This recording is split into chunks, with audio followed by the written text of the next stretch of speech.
விளையாடுங்கடா, நல்லா விளையாடுங்க. இனி நம்ம எங்க ஸ்கூல் போக போறோம்? இந்த மாதிரி ஏதாவது புல் தரல உட்காந்து சுண்டல் சாப்பிட வேண்டியதுதான். ஏன் என்னாச்சு? விளையாட்டை நிறுத்துங்க. ஸ்கூல்ல என்ன நடக்குதுன்னு தெரியுமா? ஸ்கூல்ல என்ன புது பிரின்சிபல் நம்மள மாதிரி புத்திசாலிங்களுக்கு மண்டே ஒரு நாள் கிளாஸ் மற்ற நாள்லாம் லீவுன்னு புது ரூல்ஸ் போட்டாரா? இல்ல. அப்புறம் காரியப்பட்டி ஸ்டூடெண்ட்ஸ்க்கு என்ட்ரன்ஸ் வைக்க போறாராம் புது பிரின்சிபல். என்ன சங்கீதா, இன்னைக்கு தேதி என்ன ஏப்ரல்னா? எங்க எல்லாத்தையும் ஏமாத்த பாக்குறியா? இல்லடா, சங்கீதா போய் சொல்லல, நிஜமா தான். எப்படா நம்ம ஊர் பெரிய மனுஷங்களா சும்மா இருக்காங்க? நம்ம டீச்சர்ஸ் யாரும் பிரின்சிபலுக்கு எதிராக பேசல. ஏன் தெரியல. அவங்க காட்டாங்க எப்படி அவங்க கூட ஒரே பெஞ்ச்ல உட்காருது. எல்லாம் எரும மாட்டு கலர். ஆத்துல குளிக்கிற எருமாட்டு கலர். பிரின்சிக்கு மாடு வளர்க்கணும்னு ஆசையா இருந்தா காரியப்பட்டி மாடு இருக்கு, நம்ம ஊர்ல தான் நிறைய மாடு இருக்க. நம்ம டீச்சர்ஸ் யாரும் அவங்களை சேர்த்தக்கூடாதுன்னு உறுதியா இருந்தாங்களே, அந்த உறுதி யார கடப்பாரை வச்சு உடச்சிட்டாங்க மாப்பிள்ள. யாரா? சும்மா டஸ்டர்ல கிளீன் பண்ண போர்டு மாதிரி மூஞ்சி வச்சுக்காம ஏதாவது ஐடியா பண்ணி இந்த என்ட்ரன்ஸ் எடுக்காம தடுக்கணும். கார்த்தி, உன் லாயர் என்கிட்ட ஐடியா கேட்கலாமா? ஃபீஸ் கேப்பாரு. தம்பிக்காக எந்த உதவி கூட செய்ய மாட்டாரா? காரியப்பட்டிக்காரங்களுக்கு காதியோட அண்ணதுக்கு நாம போதும். விஷயத்தை பத்த வைக்கின்றதுல பத்த வச்சா 2 ஊருக்கும் ஜல்லிக்கட்டே நடக்கும். மாட்டுக்கு பதிலா மனுஷங்களே மோதிப்பாங்க. புரிஞ்சுதுடா, சூப்பர் ஐடியா. டேய், எங்களுக்கு புரியுற மாதிரி கொஞ்சம் பேசுறீங்களா? இப்ப இந்த காரியப்பட்டிக்காரங்களை வெட்டுறதுக்கு என்ன பண்ண போறீங்க? சொல்ற இடத்துல சொல்லி அடிப்போம். எங்க? பிரபாரன்ட்ட. வேணாண்டா, பெரிய பிரச்சனை ஆயிரும். ஸ்கூல்ல உன் பக்கத்துல எருமாடுங்க உட்காந்து பிசிக்ஸ் கெமிஸ்ட்ரி படிச்சா பரவாயில்லையா? குடும்பப்பா. பிரபாட்ட சொல்றது தான் கரெக்ட் ஐடியா. போலாமா? டேய் வேணாண்டா. உனக்கு வேண்டானா நீ இங்கே இரு, நாங்க போறோம். காரியப்பட்டிக்காரங்களுக்கு புத்தி சொல்றமோ இல்லையோ, அந்த புது பிரின்சிபலுக்கு நம்ம யாருன்னு தெரிய வைப்போம். வாடா போலாம்.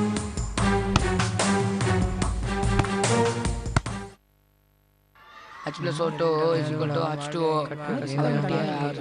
A plus b the whole square is equal to. Daryl பெட்டி என்னடா இப்படி வெறுத்துருக்கு? பயமா இருக்கு மாப்ள. என்ட்ரன்ஸ்ல ஃபெயில் ஆகி போனா என்ன ஆகும்? ஸ்கூல் என்ட்ரன்ஸ்ல இருந்து தூக்கி வெளியே எறிஞ்சு விடுவாங்க. நெசமாவா மாப்ள? பின்ன மாப்ள, ஸ்கூல் என்ட்ரன்ஸ் எக்ஸாம்ங்கிறது என்ன? ஸ்டூடெண்ட்ஸ் பூரா தெராசில உட்கார வச்சு எடை போட்டு பாக்குற விஷயம்டா. ஆளும் பரிச்சை பேப்பரும் முள்ளு சிதறாம ஒரே நேர்கோட்டு நின்றா அட்மிஷன். மாப்ள அர்ஜென்ட்ரா. அசிங்கம் முடிச்சவனே அமைதியாரா. தெய்வான என்ன என்ன மாதிரி கொஸ்டின்ஸ் எல்லாம் வரும்னு நீ எதிர்பார்க்கற? கேள்வி எல்லாம் கடுமையா தான் வரும். நம்மள பள்ளிக்கூடத்துல சேர்க்கறதுக்கு எந்த வாத்தியாருக்குமே இஷ்டம் இல்ல. நம்ம மேல இருக்கிற வெறுப்பை பூரா கேள்வியில தான் காட்டுவாங்க. நெசமாவா தங்கம்? இவ வேற அடிக்கடி நெசமாவான்னு இழுவைய போட்டுக்கிட்டு. சும்மா இருப்பல இட்லி. உன் சந்தேகம் நியாயமானது. இந்த என்ட்ரன்ஸ் எக்ஸாம் வெறும் கண்தடைப்பு. காரியப்பட்டிக்காரங்களுக்கு என்ட்ரன்ஸ் வச்சா பூரா களிமண்ணு பாயலும். பொம்மை வேணா செய்யலாம், பள்ளிக்கூடத்தான் சேர்க்க முடியாதுன்னு உலகத்துக்கு தெரிவிக்கிறதுக்காக நடக்கிற நாடகம். டே நெசமாவா மாதிரி? ஐயோ, இவன் தொல்லை பெருந்தொல்லையாவளியா இருக்கு. இங்க பாருங்க, போட்டிங்கிறது ஜெயிப்பு தோற்பு அதெல்லாம் முக்கியம் கிடையாது. பங்கு பெறறோமா அதுதான் முக்கியம். நம்ம கூட்டத்துல காமராசு ஜெயிச்சு போடுவான், அது போதும் நமக்கு. மாப்ள என்னடா அர்ஜென்ட்டா இருக்குடா. ஓடி போட்டு ஓடி வாடா. ஓட முடியாது மாப்ள, வயிறு கனமா இருக்கு. சீக்கிரம் போயிட்டு வாடா. சரி பிடி. ஏ இட்லி, நேரமாவது எங்க போறாப்ல? போகும்போது எங்க போறேன் கேட்டா போற காரியம் விளங்குமா? ஐயோ.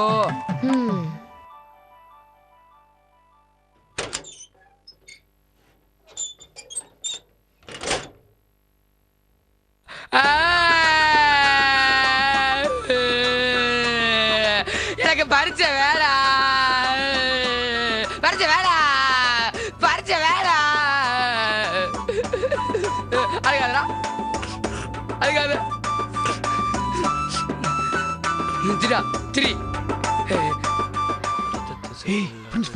வணக்கம் சார். வணக்கம் சார். வணக்கம் சார். எல்லாரும் வந்துட்டீங்களா? எங்க சக்தியும் கணேஷும்?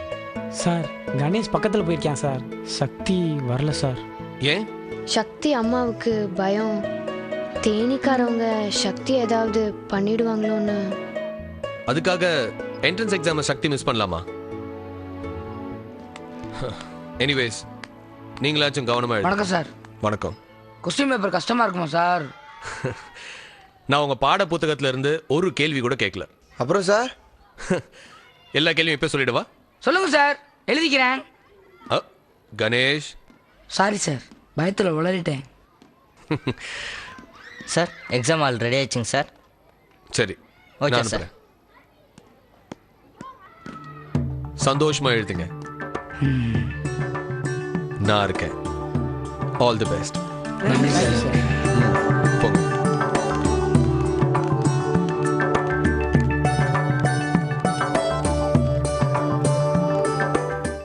ராம்ராஜ் காட்டன் வழங்கும் கள்ளிக்காட்டு பள்ளிக்கூடம் ஒரு சிறிய இடைவேளை.